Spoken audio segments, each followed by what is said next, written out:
Mi fin de semana de escape comenzó con Fernando en nuestro coche, rumbo a un antiguo cortijo en la Sierra de Cádiz, lejos del calor y el bullicio de la ciudad. El lugar era apacible, rodeado de viñedos y olivos, con esa brisa suave que solo encuentras en el campo andaluz. Queríamos paz, descanso y pasar tiempo con la familia y amigos cercanos de Fernando, que son de esa zona y tienen esa alegría innata del sur. La familia de Fernando, de larga tradición vinícola, siempre ha tenido ese espíritu de anfitrión. Las sobremesas largas y las veladas con tapas y buen vino son su ritual. Llegué vestida para viajar con comodidad, pero sin perder mi toque. Opté por un vestido veraniego de lino color terracota, simple pero elegantemente ajustado en la cintura, con un escote redondo discreto que insinuaba sin revelar. Mis pies se deslizaban en unas sandalias de esparto con cuñas modestas, atadas con delicadeza alrededor de los tobillos. En mi muñeca una pulsera de azabache sencilla, el único accesorio que necesitaba. La primera noche fue el cliché de las vacaciones perfectas, una barbacoa de carbón, risas que resonaban bajo las estrellas, brindis con sangría y la interminable narración de viejas anécdotas. Ricardo, un amigo de la infancia de Fernando, era el alma de la fiesta. Era alto con el pelo rizado y esa mirada profunda y juguetona que te desarma. Como Ricardo y yo compartimos una edad similar, nuestra charla siempre era fluida, llena de chistes internos y ese coqueteo ligero e inocente que existe entre cuñados. La tarde del segundo día, después de una siesta reparadora, me dirigí a la cocina para preparar el picoteo post-cena, frutos secos, aceitunas y ese queso manchego curado que le encanta a Fernando. Ricardo ya estaba allí, buscando unas cervezas en el frigorífico. Preparando la munición, Isa me preguntó con esa sonrisa pícara. Algo así, respondí mientras intentaba abrir un paquete grande de almendras tostadas. Entre risas y bromas sobre quién de los dos comería más, el paquete se resbaló de mis manos, esparciendo su contenido debajo de la robusta mesa de madera del cortijo. ¡Qué torpe!, exclamé inclinándome para recoger el desastre. Mi vestido, al ser de lino, se estiró y se pegó un poco a mí al agacharme, revelando sutilmente la curva de mi espalda. Me arrodillé y al buscar los frutos secos, lo vi. Vi a Ricardo, también agachado, al otro lado de la mesa. Por un instante me quedé paralizada. Mis ojos no podían creer lo que veían. Ricardo estaba allí, justo frente a mis sandalias de esparto, mirando el desorden con una expresión, ¿cómo describirlo? Era una mezcla de intenso asombro y una profunda concentración, casi como si estuviera viendo la pieza de arte más fascinante del mundo. Aguanté una carcajada, sintiendo como mis mejillas se calentaban. ¿Qué haces?, susurré, mi voz apenas un soplo. Me incorporé ligeramente apoyando una mano en el borde de la mesa para estabilizarme, mi respiración se volvió corta y superficial. Mantuve la mirada fija en el suelo, mis ojos clavados en sus manos y la punta de mis sandalias. Mientras su asombro continuaba, noté un movimiento bajo la mesa que me hizo tragar saliva. Era delicado, lento, casi ceremonial. Ricardo estaba absorto en su peculiar inspección. Se movía con la meticulosidad de un artesano examinando una tela fina, su atención totalmente centrada. Yo permanecí inmóvil, silenciosa, tratando de mantener una expresión neutra mientras mi corazón latía como un tambor de Semana Santa. Sentía el lino de mi vestido ligeramente tenso contra mi piel y la arena de las almendras en el suelo. Para mí el aire se había vuelto denso y eléctrico. Ricardo se inclinó más, casi hasta el suelo, como si el espacio reducido bajo la mesa fuera su propio altar privado. Afuera, la familia seguía con su animada conversación, totalmente ajena a la burbuja de tensión que se había formado en la cocina. Mi pulso se aceleró, pero curiosamente una extraña calma me invadió. Era una escena tan absurda, tan íntima y tan inesperada. Sus gestos eran precisos como los de un experto catador de aceitunas seleccionando el fruto más perfecto, examinando cada detalle del suelo, de mis sandalias. Del espacio, de la atmósfera. Lo seguía con los ojos mordiéndome el labio para evitar que una sonrisa nerviosa me delatara. Paciencia, Isabela, paciencia, me repetía en mi mente. Finalmente el momento pasó. Ricardo se enderezó con una leve sacudida, su expresión volviendo a la normalidad en un abrir y cerrar de ojos, con la inocencia de quien solo buscaba una almendra. Yo me levanté, me sacudí el vestido y me uní a la gente en el salón, llevando conmigo esa silenciosa, electrificante emoción. Miraba a Ricardo de reojo observando su aire de sorpresa y de una curiosidad recién descubierta. A partir de ese instante, ese pequeño episodio bajo la mesa se convirtió en mi recuerdo más inolvidable de las vacaciones. Pero, pensaba yo, la noche aún guardaba un último secreto. La noche cayó sobre el cortijo andaluz con una lentitud sosegada, envolviendo los viñedos en un manto de estrellas. Después de la cena, la familia de Fernando siguió con la tradición, más vino, copas de Jerez, y un interminable debate sobre la cosecha de la uva palomino. Yo participé, por supuesto, riendo y asintiendo, pero mi mente estaba lejos, reviviendo el eco de la tensión bajo aquella mesa. Intentaba disimular mi estado de ánimo, pero el simple hecho de cruzar la mirada con Ricardo, que parecía estar inusualmente concentrado en su copa de fino, me provocaba un escalofrío. Me sentía visible. Para esta velada, elegí un atuendo que jugaba con la dualidad de la noche y el ambiente rural. Me puse un vestido tipo slip dress de seda fría, color negro obsidiana, que caía como agua sobre mi figura. Su diseño minimalista y de tirantes finos era sensual pero elegante, rozando ligeramente mi piel con cada movimiento. Para evitar el frío de la sierra, lo acompañé con un chal de encaje negro, vaporoso y semitransparente, que me envolvía los hombros. En mis pies opté por la comodidad sin perder el estilo, unas zapatillas de lona blanca, tipo alpargata, sencillas pero pulcras, cuyo contraste con el vestido oscuro era el toque perfecto. Mis únicos accesorios eran unos pequeños aros de oro y un ligero perfume de jazmín que solo se detectaba al acercarse. Me sentía vibrante, casi como si el secreto que compartíamos me hubiera inyectado una energía inesperada. Me retiré temprano, excusándome por el largo viaje, pero la verdad era que no podía conciliar el sueño. Había una efervescencia en mí que la tranquilidad de la habitación no lograba calmar. Pasadas las 2 de la madrugada, cuando el silencio del cortijo era solo interrumpido por el canto distante de los grillos, me levanté. La sed era mi excusa, pero la verdad es que necesitaba movimiento. Deslicé la puerta de mi habitación con suavidad, caminando descalza sobre el suelo de terracota. La frescura bajo mis pies era un bálsamo. Al llegar a la cocina, encendí la luz tenue y me serví un vaso de agua fresca de un botijo de cerámica. Mientras bebía, lo vi. Estaba apoyado en el marco de la puerta de la cocina, en la penumbra. Parecía estar esperando, o tal vez simplemente no podía dormir. Una sonrisa se dibujó en su rostro, una sonrisa que ya no era pícara, sino cómplice. ¿Qué tal, Isabela? De nuevo cerca de la mesa, su voz era un susurro ronco que cortó el silencio. Le devolví la sonrisa, sintiendo un leve rubor. Ni me lo digas. Hoy he estado tan encorvada que me he sentido como si buceara 100 metros sin equipo. La presión, ya sabes. Mi comentario le arrancó una carcajada baja y profunda, un sonido delicioso en la quietud de la noche. Se acercó a la mesa de madera, donde yo aún estaba, sosteniendo mi vaso. Por un momento el recuerdo de las almendras en el suelo nos inundó.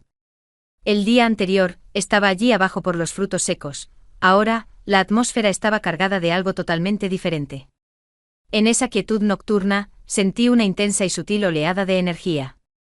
Era como el viaje silencioso de un río largo, una corriente que se propagaba en ondas lentas y poderosas. Mi ritmo cardíaco, a pesar de todo, se mantenía en un pulso tranquilo, porque sabía que la clave era la calma.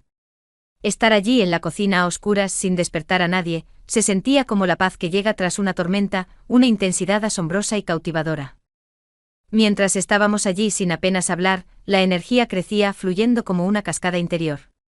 La excitación y la curiosidad avanzaban con un ritmo tan natural como el viento que juega con las hojas del olivo. En mi mente el tiempo se ralentizaba, solo existía ese instante.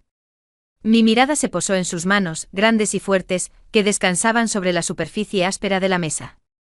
De repente él deslizó una mano hacia mí. No para tocarme, sino para tocar el borde de la mesa, justo donde yo apoyaba mis propios dedos.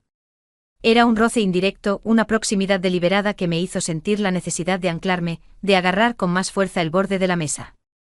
Me incliné muy ligeramente hacia adelante, apoyando mi cuerpo en la madera, creando un arco de tensión silenciosa. Ricardo percibió el movimiento. Sin levantar la mirada, sus dedos se deslizaron sobre la madera, trazando un camino lento hasta que rozaron el liso tejido de mi chal de encaje que caía sobre la mesa. No fue un toque a mi piel, sino a la textura que me cubría, un reconocimiento de mi vestimenta, de la seda y el encaje, como si estuviera admirando un material valioso. Era un fetichismo de la tela, una apreciación táctil que, aunque completamente casta, resultaba electrizante. Ese contacto indirecto a través de la mesa y la tela fue más potente que cualquier toque directo. Mis dedos en la madera se crisparon ligeramente. Sentí como la tensión se acumulaba y se liberaba en oleadas silenciosas. Finalmente, tras lo que pareció una eternidad, Ricardo retiró su mano con la misma lentitud con la que había llegado. «Buenas noches, Isabela», susurró su voz casi inaudible. «Buenas noches, Ricardo», le respondí con un hilo de voz. Me enderecé, mi cuerpo rígido y a la vez tembloroso, recogí mi vaso vacío y caminé en silencio de vuelta a mi habitación. Dentro de mí aún resonaba el eco de aquella cascada de energía. Era como si, después de navegar un río tumultuoso, hubiera llegado a un lago en calma, pero la sensación de aventura permanecía. Se había convertido, sin duda, en la memoria más especial e inesperada de las vacaciones.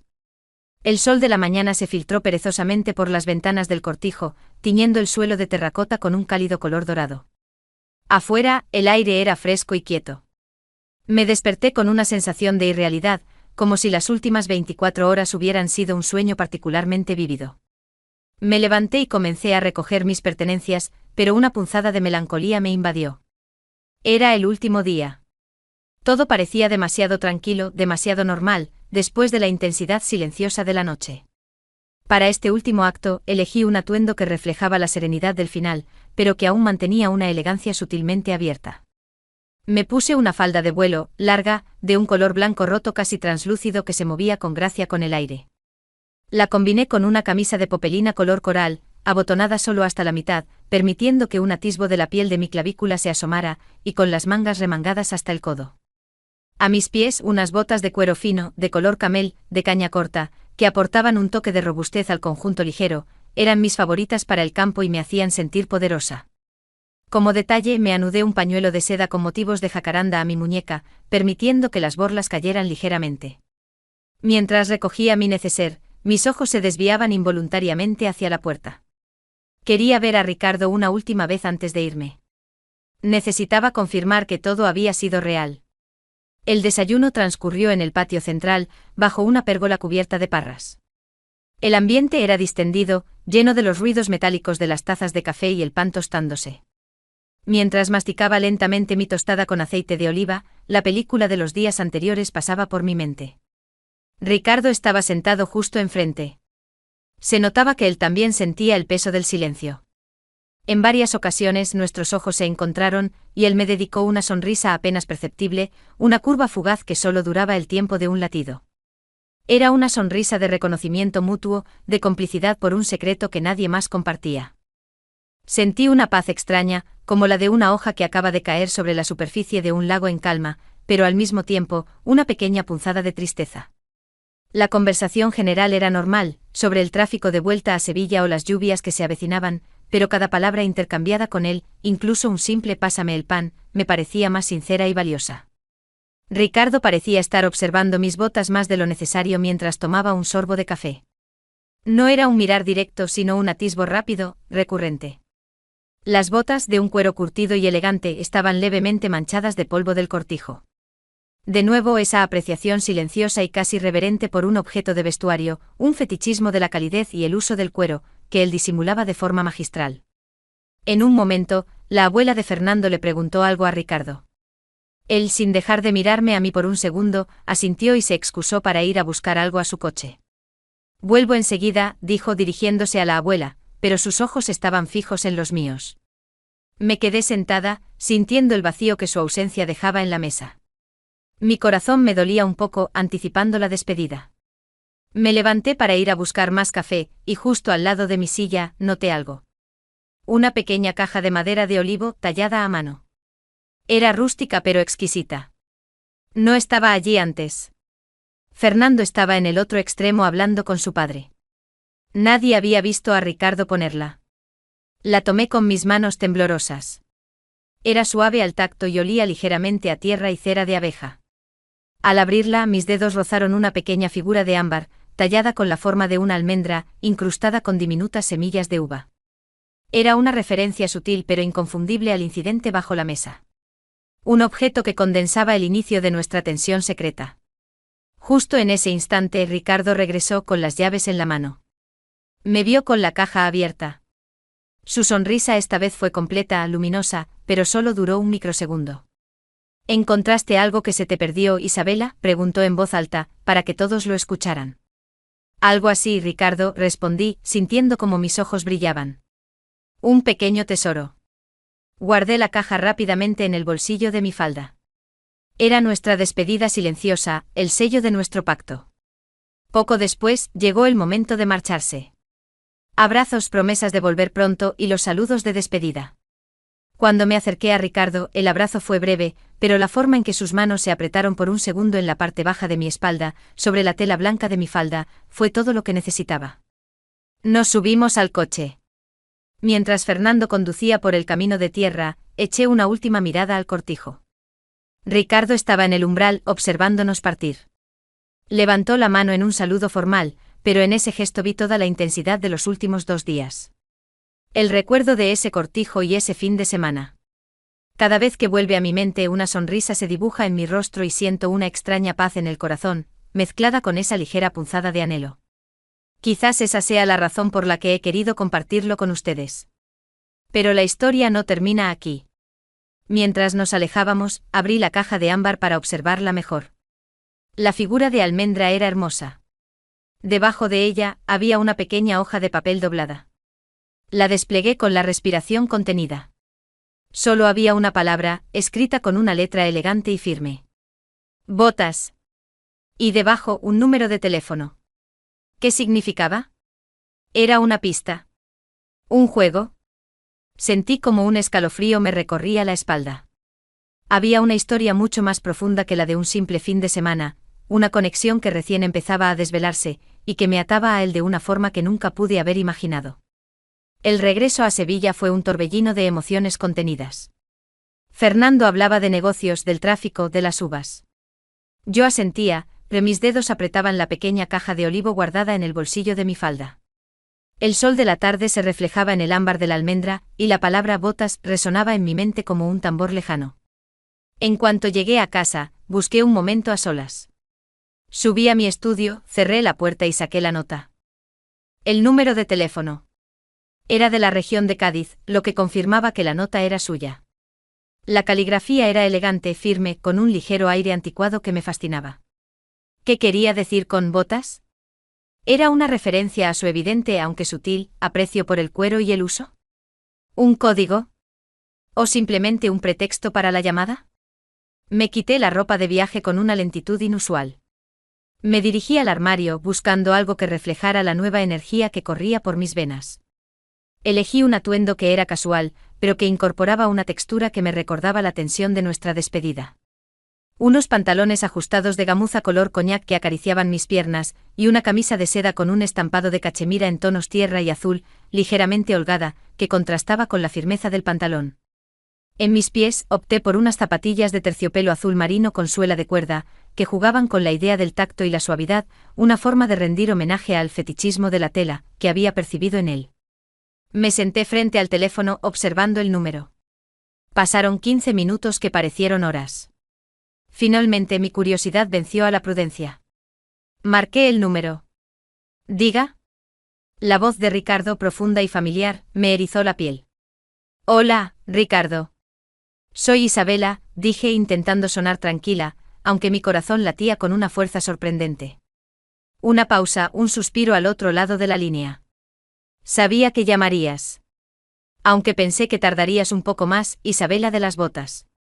El apodo me desarmó. Una sonrisa incontrolable floreció en mis labios. ¿Así que Botas es mi nuevo título nobiliario? Es un recuerdo. Un hermoso recuerdo de un detalle que se llevó todo mi foco, confesó con una franqueza que me hizo temblar levemente. Y la única forma de conseguir que una mujer con tan buen gusto para el calzado me diera su atención en la ciudad. Pasamos un rato hablando de cosas triviales, cubriendo las formalidades de la amistad, el viaje, Fernando, la familia. Pero debajo de cada frase, había una corriente subterránea de energía, una electricidad compartida. Entonces, ¿cuál es el siguiente paso en este juego, Ricardo?, pregunté directamente sintiendo la necesidad de ir al grano. El siguiente paso, dijo y su voz se volvió más grave, es un mapa. Un mapa hacia algo que ambos hemos perdido en la rutina de la ciudad. Me explicó una dinámica que me pareció fascinante. Quiero que seamos detectives de la belleza escondida de Sevilla. Esta noche a las 10 ponte tus botas camperas, las que llevabas en el cortijo, y ve a la Giralda. Busca un azulejo antiguo de color azul cobalto en la base de la torre, que tenga grabada una A minúscula. Debajo de ese azulejo encontrarás tu primera pista. Será una prueba de que aún podemos encontrar magia en lo cotidiano. La idea era absurda, emocionante y completamente alejada de mi vida normal. Un mapa del tesoro para revivir la tensión silenciosa y la curiosidad. Un juego basado en la apreciación estética por los detalles ocultos y las texturas.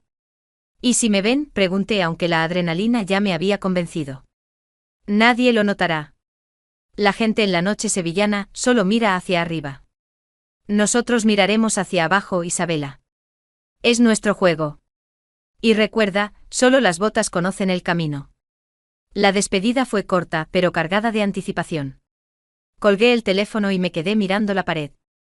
La promesa de una aventura en mi propia ciudad, un encuentro fortuito y secreto, me llenó de un fervor inusual. A las 9:30, me vestí para mi misión. El foco era el calzado. Me puse de nuevo mis botas de cuero color camel, limpiándolas con esmero. Para el resto del conjunto, opté por un vestido midi de tejido vaquero oscuro, ajustado en la parte superior y con botones de latón que iban desde el cuello hasta la rodilla. Me puse un cinturón ancho de cuero trenzado, a juego con las botas, realzando mi cintura. Llevaba el pelo recogido en una trenza floja que caía sobre un hombro y un solo anillo de plata, con la figura de un pequeño olivo. El look era intencionadamente rústico y elegante, un homenaje a la firmeza del cuero y a la tierra andaluza. A las 10 en punto. Estaba en el centro de Sevilla, bajo la imponente Giralda. El aire de la noche era suave, lleno de los ecos de las tapas y las risas. Comencé a buscar con el corazón en la garganta. La multitud era densa. Me agachaba disimuladamente, fingiendo atarme el cordón de mis botas. Busqué entre los intrincados patrones de ladrillo y piedra. Y entonces lo vi. Un azulejo azul cobalto, ligeramente desgastado por el tiempo, a la altura de mis tobillos. Y allí, grabada, una pequeña, casi invisible, A. Con una mezcla de excitación y nerviosismo, me arrodillé. Metí la punta de mis dedos, con la precaución de no llamar la atención. El azulejo estaba suelto. Lo levanté. Debajo no había pergamino ni llave, sino una única flor de jazmín blanco, fragante y delicada. Y un pequeño fragmento de papel, doblado y atado con un hilo de bramante. Desdoblé el papel. Era un poema corto, escrito a mano. El cuero que camina sobre el suelo sagrado, es el mapa que un día el silencio ha guiado. Si el camino es real y tu alma está despierta, busca la cueva donde el incienso se acierta. La cueva. ¿Una iglesia? ¿Un patio? El incienso me hizo pensar inmediatamente en la Iglesia del Salvador, conocida por sus tradiciones. Justo cuando guardaba la flor y la nota, sentí un ligero empujón. Me giré rápidamente. Vi una figura desaparecer en la multitud. No era Ricardo. Era un hombre con una cámara réflex antigua al cuello, que llevaba un sombrero de ala ancha que le cubría el rostro. Parecía que me había estado observando. ¿Era una coincidencia? ¿O nuestro juego ya tenía espectadores? La emoción se mezcló con un escalofrío helado. El juego de la belleza escondida se había vuelto súbitamente real y peligroso. El aire de Sevilla era denso con la mezcla de humedad nocturna y el aroma dulce y especiado del jazmín que había guardado.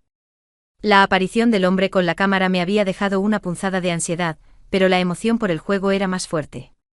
Sentía que el incienso me llamaba. Con paso decidido y sintiendo la familiar rigidez y el confort de mis botas de cuero al golpear el pavimento de piedra, me dirigí hacia la Iglesia del Salvador. El poema de Ricardo resonaba en mi cabeza: busca la cueva donde el incienso se acierta. Al llegar a la plaza, noté que la iglesia estaba abierta para una vigilia nocturna, iluminada tenuemente. El intenso y místico olor a incienso salía por las puertas, guiándome. La cueva no era un lugar subterráneo, sino el interior de la gran nave. El atuendo que llevaba, el vestido vaquero oscuro con los botones de latón y el cinturón trenzado, combinado con las botas camperas, me hacía sentir adecuada para el entorno, respetuosa pero firme. Entré. El silencio del templo era impresionante, roto solo por el murmullo de una docena de fieles. Recorrí el perímetro lentamente, buscando un detalle fuera de lugar, algo que Ricardo consideraría una belleza escondida. Mis ojos se posaron en un antiguo confesionario de madera tallada, apartado en un nicho oscuro, casi como una pequeña cueva dentro de la iglesia. Emitía un tenue aroma a cera y a incienso rancio. Me acerqué. No había nadie cerca. Me incliné y mis ojos entrenados por el juego de Ricardo, buscaron las texturas y los patrones. Encontré una pequeña ranura en la base de la madera. Al tocarla, descubrí una pequeña caja de metal, del tamaño de una cajetilla de cerillas, camuflada en la sombra. Estaba fría y pesada. La abrí con el corazón desbocado. Dentro, no había joyas ni dinero. Había una sola, pequeña pluma de ave, de color marrón claro y perfectamente conservada, atada a un trozo de papel. La pluma me pareció un símbolo de ligereza y libertad. El papel contenía el siguiente mensaje, escrito a mano y sin aliento como si hubiera sido escrito a toda prisa. Tu caminar es mi ancla, el cuero tu señal. La próxima cita es donde los pájaros ven el mar. Mañana, mediodía. Mismo calzado. Mismo juego. Te observo. Te espero. Te observo.